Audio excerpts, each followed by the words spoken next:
स्वामी समर्थ.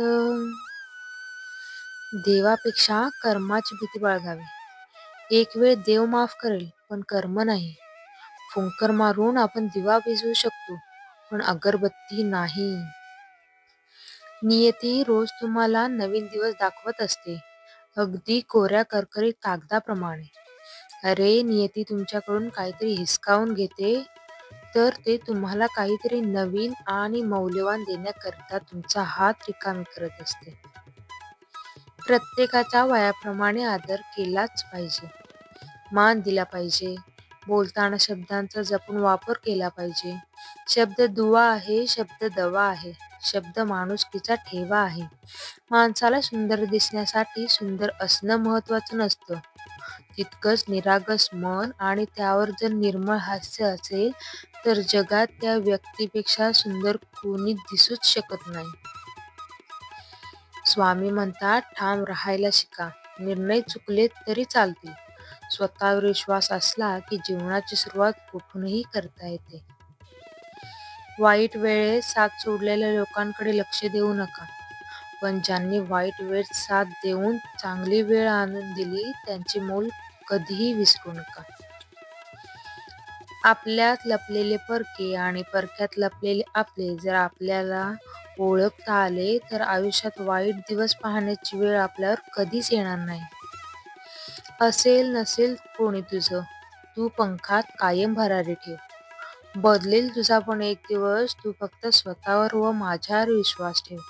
तुला साथ देणारा मीच आहे.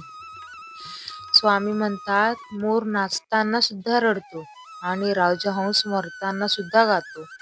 दुःखाच्या रात्री झोप कोणालाच लागत नाही आणि सुखाच्या आनंदात कोणीही झोपत नाही. यालाच जीवन म्हणतात. स्वामी सांगतात, योग्य वेळ येऊ दे. जगात कुठलीही गोष्ट विनाकारण घडत नसते आणि जिथे तुझी सहनशक्ती संपेल तिथे आम्ही असू. स्वामी म्हणतात, अरे तुम्ही लोक दुसऱ्याला देवाचा किंवा सद्गुरूंचा धीर देता, पण स्वतःचा मात्र त्यावर विश्वास नसतो. तुमच्या मनात संकल्प विकल्प उठतात. देवाने मदत केली तर बरं, नाहीतर आम्हीच काहीतरी करू. पण या मुलांच्या बाबतीत असं नसतं. त्यांना आमच्यावर ठामपणे विश्वास असतो. त्यांची भक्ती निरागस आणि एकनिष्ठ असते आणि भगवंत अशाच भक्तीच्या दोरीला बांधला जातो. त्याला सर्व कामे टाकून भक्तांसाठी यावे लागते. देवावर विश्वास कसा ठेवावा हे या लहान मुलांपासून मोठ्यांनी शिकावे. गुरुचं बाह्य रूप पाहू नका, गुरुला मनाच्या डोळ्यांनी शोधा.